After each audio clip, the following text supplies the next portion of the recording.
Hi, it is Renee from AtomGate. We are an IT infrastructure and wireless company. Welcome, Donovan. Thank you very much. Thank you for joining us. And I'm quite interested around the questions I'm going to ask you because just so everyone knows, Donovan does our social media and our marketing. He is incredible, so hit him a follow.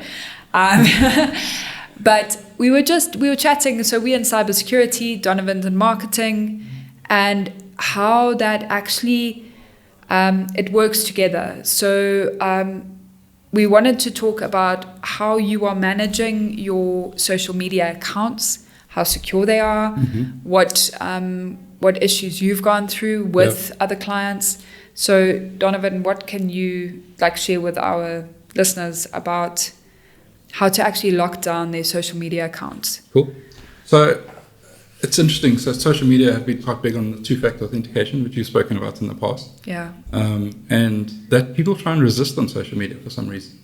That they think, oh no, it's fine, I'll just click my button. I remember once when Facebook first came out, this is a fun story. I had an old Samsung before the proper smartphones came out. And I went onto Facebook on the phone and randomly I was in someone else's profile. That's how insecure they are. Like from then, I didn't even log in, I was just in someone else's profile. So it's quite easy to get into other people's profiles. Yeah. But the two-factor authentication is very important because people get hacked all the time. It's easy to get hacked, and it's as simple as it'll look like a WhatsApp coming from you. And I mean, we're quite friendly with each other. You might get a WhatsApp from me saying, oh, I've lost access to my phone. Can you send me the code you get? Correct. We hacked. Done, Yeah. And it's that easy to do. So just on that note, we had it the other day, someone messaged and said, please don't respond to any of my WhatsApp messages. I've been hacked. And hacked, intercepted, it's a fine line of how you want to word it. Yeah.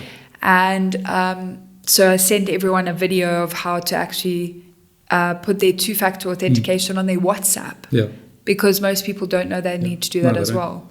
And hackers, once they get in, if they see you don't have two-factor authentication, the first thing they do is put two-factor authentication on. So then you can't get your account back because they'll get the 2FA notification. And you're done. And that's it. You've lost it.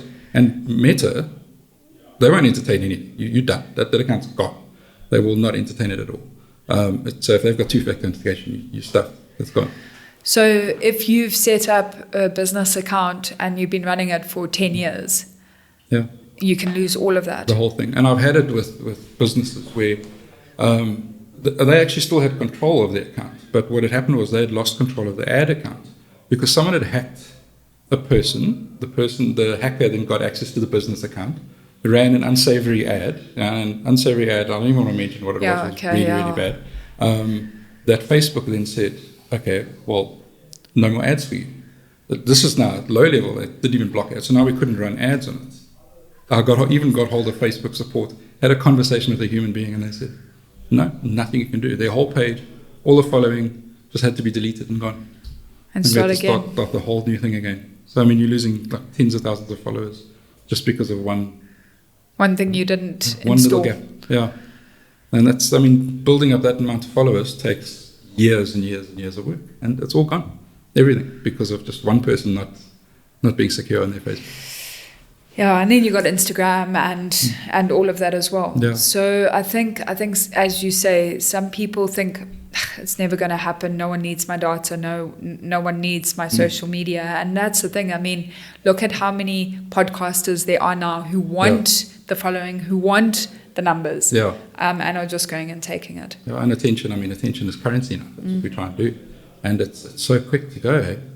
And they'll lose it all. And because they're a little arrogant, like you say, it won't happen to me. Yeah. But it's even happened. I mean, you remember, who's that big YouTube channel? Linus Tech Tips. So he's a tech YouTuber, huge following. He got hacked to the point where they actually stole his channel and wiped it out. And then he had to restart again, and he had like 10 million followers or something like that. Luckily, his brand was still there, and YouTube helped him recover some of it. Yeah. But they won't recover if you have 1,000 followers. So you're gone. I know we're going a bit off topic here, but I watched a video the other day where this 18-year-old, him and his mates were, I don't remember the name of the platform in the States, but it was something crazy like 20 million students' profiles or something. and they hacked it, and they demanded millions. And 4 days before they were getting paid out, he actually went and turned himself in, and he's getting 4 years in prison for it. But that was just guys playing. Yeah. And they say most hackers are gamers because they are trying to solve problems, and if there is a problem, if there is a block, how do we break through that? Yeah. So it's very, very interesting. Yeah, and it's a weak point for other areas too. So if I gain access to your Facebook, I've got your email, I've got a whole bunch of personal information about you and everything about where you work because you post that, and then I could probably target you at your workplace as well. And so in that, you also do websites. And so also we've had it where clients' domains have been spoofed and websites gone. What do people do with that now? In terms of safety? If their website, to protect their website. Yeah.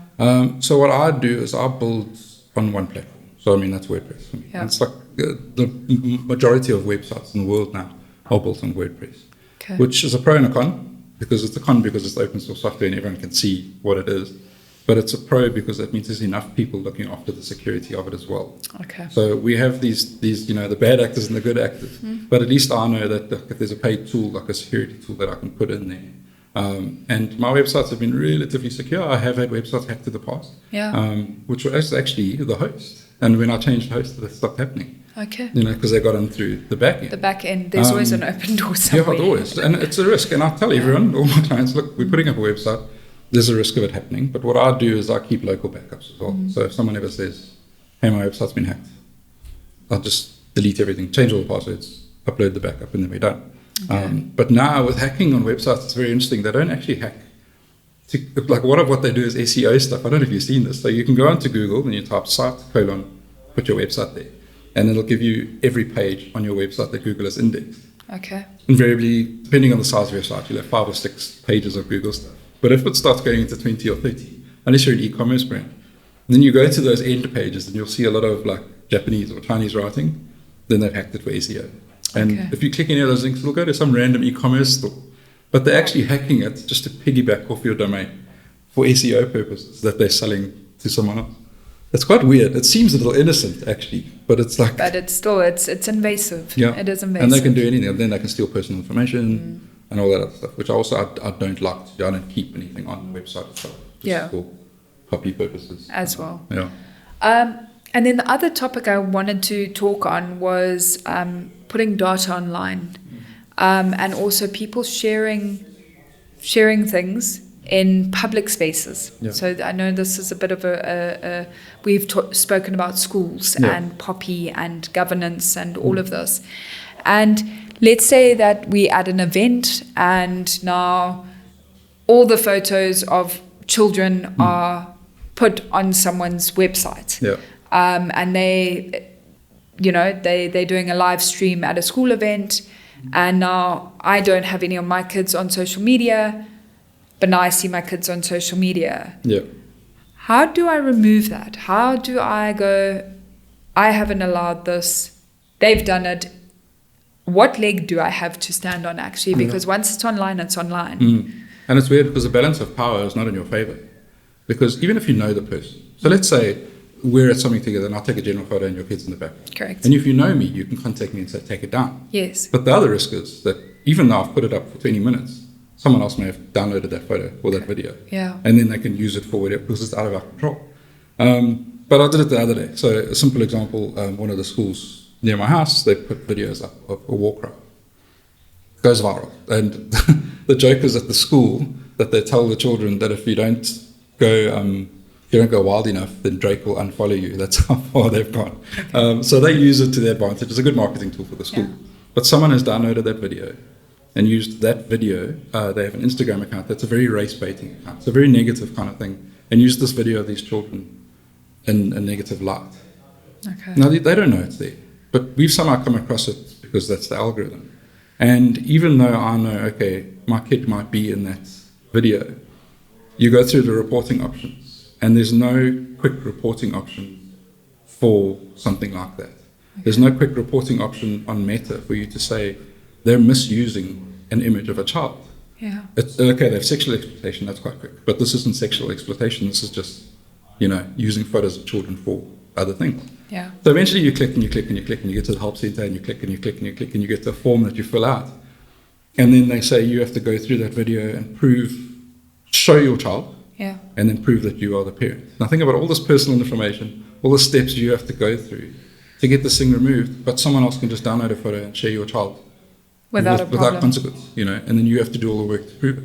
And so the balance of power it's sickening, actually, to think that people can just do that to any child. Take a photo in the background and put it out there. And then there's not much we can do about it.